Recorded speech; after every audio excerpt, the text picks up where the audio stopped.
नमस्कार, मैं हूं अर्जिता और इंडिया पब्लिक खबर में वक्त है स्पेशल बुलेटिन का, जिसमें हम आपको रूबरू कराते हैं देश और दुनिया की तमाम बड़ी खबरों से विस्तार से। तो चलिए बिना किसी देरी के शुरू करते हैं खबरों का सिलसिला। सुप्रीम कोर्ट के न्यायाधीश DY चंद्रचूड़ ने आज देश के 50वें मुख्य न्यायाधीश के तौर पर पदभार ग्रहण किया। बुधवार सुबह राष्ट्रपति भवन में हुए कार्यक्रम में राष्ट्रपति द्रौपदी मुर्मू ने चंद्रचूड़ को प्रधान न्यायाधीश के तौर पर शपथ ग्रहण कराई। उन्होंने CJI UU ललित की जगह ली है, जो आज सेवानिवृत्त हुए। इससे पहले 6 नवंबर को CJI UU ललित को औपचारिक सेरेमोनियल बेंच गठित कर विदाई दी गई थी। शपथ ग्रहण के बाद CJI चंद्रचूड़ ने कहा कि देश की सेवा करना मेरी प्राथमिकता है। हम भारत के सभी नागरिकों के हितों की रक्षा करेंगे। विधानसभा चुनाव प्रचार के आखिरी दौर में वोटर्स को रिझाने के लिए PM नरेंद्र मोदी आज हिमाचल आए।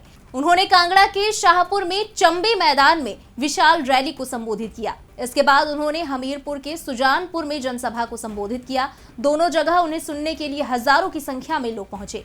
संबोधन में उन्होंने कहा कि हिमाचल के लोगों से पूछना चाहता हूं कि रिवाज बदलना है कि नहीं बदलना है। मैं जहां भी गया हूं, मैंने देखा है कि हिमाचल के लोग समझ चुके हैं कि अब दोबारा भाजपा को सत्ता में लाएंगे और हिसाब मांगेंगे। अपने संबोधन में उन्होंने कांग्रेस पर भी जमकर निशाना साधा। वहीं विदेश मंत्री S जयशंकर 7 और 8 नवंबर को 2 दिन की रूस यात्रा पर थे। इस दौरान उन्होंने रूस के विदेश मंत्री सर्गेई लावरोव के साथ द्विपक्षीय मुद्दों के साथ साथ क्षेत्रीय और अंतर्राष्ट्रीय मामलों पर बात की। व्यापारिक समझौतों को लेकर भी दोनों देशों के बीच मंथन हुआ, वो भी तब जब अमेरिका समेत कई पश्चिमी देश भारत पर रूस के साथ बढ़ते व्यापारिक रिश्तों को कम करने का दबाव बना रहे हैं। इसके बावजूद भारत तटस्थ है। यही कारण है कि विदेश मंत्री के इस दौरे पर पूरी दुनिया की नजरें टिकी थी। इस बीच राजधानी दिल्ली में केंद्रीय गृह मंत्री अमित शाह ने इंटेलिजेंस ब्यूरो के अधिकारियों की एक हाई लेवल मीटिंग की अध्यक्षता की। अमित शाह ने बुधवार को आंतरिक सुरक्षा और काउंटर टेररिज्म के मुद्दों पर चर्चा करने के लिए देश भर में खुफिया ब्यूरो यानी IB के अधिकारियों की 1 दिवसीय उच्च स्तरीय बैठक ली। बैठक में गृह मंत्री ने देश में आंतरिक सुरक्षा की स्थिति, आतंकवाद के खतरों और केंद्रीय और राज्य एजेंसियों के बीच तालमेल की आवश्यकता पर भी चर्चा की। महाठग सुकेश चंद्रशेखर का नाम दिल्ली सरकार से जुड़ने के बाद आम आदमी पार्टी की मुश्किलें बढ़ती जा रही हैं। सुकेश ने एक के बाद एक 4 लेटर जारी कर दिल्ली सरकार पर उगाही करने का आरोप लगाया है। इस बीच कांग्रेस नेता अजय कुमार ने CM अरविंद केजरीवाल और सत्येंद्र जैन के नार्को टेस्ट की मांग की है। अजय कुमार ने कहा कि सुकेश चंद्रशेखर, दिल्ली के CM अरविंद केजरीवाल और सत्येंद्र जैन का नार्को टेस्ट होना चाहिए। देश में ऐसा पहली बार हुआ है जब किसी ने साफ साफ लिखा है कि उसने किसी मुख्यमंत्री को एक निश्चित रकम दी है।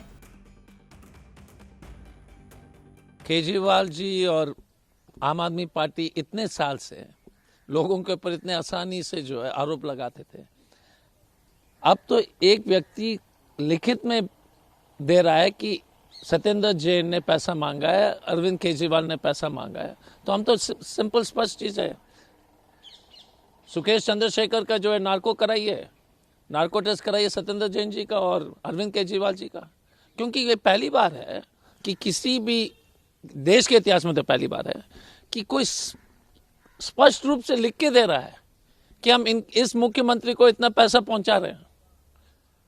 तो केजरीवाल जी अभी गुजरात घूम रहे हैं, हिमाचल घूम रहे हैं और तिहाड़ जेल में तो लोग बोल ही रहे हैं। आम चर्चा ये दिल्ली के जो है पुलिस के सर्कल में हो या जो लॉयर वकील लोग के बीच में हो, ये सब लोग यही बोल रहे हैं। तो कम से कम अपनी स्पष्टीकरण तो दें, इतनी तो बनती है। उधर अपने 2 दिवसीय मथुरा प्रवास के दौरान दूसरे दिन बुधवार को CM योगी आदित्यनाथ श्री कृष्ण जन्मस्थान पहुंचे, जहां उन्होंने सबसे पहले ठाकुर केशव देव महाराज के दर्शन किए। यहां से वो योग माया मंदिर पहुंचे। उन्होंने गर्भगृह में भी दर्शन किए। भागवत भवन में उन्होंने जुगल सरकार की पूजा अर्चना कर आरती की। इसके बाद योगी वेटरनरी यूनिवर्सिटी स्थित गेस्ट हाउस के लिए निकल गए। यूनिवर्सिटी परिसर में उन्होंने पौधारोपण किया। देश की राजधानी दिल्ली और इसके आसपास के इलाकों में प्रदूषण के स्तर में सुधार से हालत कुछ बेहतर है, लेकिन कई इलाकों में अभी भी वायु गुणवत्ता सूचकांक यानी एयर क्वालिटी इंडेक्स बेहद खराब है। केंद्रीय प्रदूषण नियंत्रण बोर्ड के मुताबिक आज दिल्ली का औसत वायु गुणवत्ता सूचकांक यानी AQI 339 दर्ज किया गया है, जो बीते दिन 321 था। रुक करते हैं अगली खबर की तरफ। पंजाब के फिरोजपुर में सीमा सुरक्षा बल यानी बीएसएफ के हाथ बड़ी सफलता लगी है। बीएसएफ जवानों ने अंतरराष्ट्रीय सीमा पर मंडरा रहे पाकिस्तानी ड्रोन को मार गिराया है। बीएसएफ और पुलिस के जवान इलाके में सर्च अभियान चला रहे हैं। इससे पहले बीएसएफ जवानों ने 17 अक्टूबर की रात करीब 8 बजे अमृतसर सेक्टर की चौकी कलाम डोगर के पास ड्रोन को मार गिराया था। अमृतसर में ही 14 अक्टूबर को भारत पाकिस्तान सीमा पर स्थित रमदास इलाके में बीएसएफ जवानों ने पाकिस्तान से भारतीय क्षेत्र में घुसे ड्रोन को मार गिराया था। आयुष कॉलेजों में दाखिला दिलाने के मामले पर यूपी के स्वास्थ्य मंत्री ब्रजेश पाठक ने बड़ा बयान दिया है। उन्होंने कहा कि बीएमएस और बीयूएमएस में प्रदेश में कदाचार का मामला था। नीट परीक्षा में नहीं बैठने वाले छात्रों के प्रवेश का मामला भी सामने आया था। यूपी में बीजेपी की सरकार है जो हम भ्रष्टाचार और कदाचार के खिलाफ जीरो टॉलरेंस की नीति पर काम कर रही है। मामले की जांच की जाएगी, जो दोषी होगा उसके ऊपर सख्त से सख्त कार्रवाई की जाएगी। आपको पता है बीएमएस और यूएमएस में प्रवेश में कदाचार सामने आया। जिन विद्यार्थियों ने नीट की परीक्षा नहीं दी थी उनको भी प्रवेश दिए जाने का मामला संज्ञान में आया है।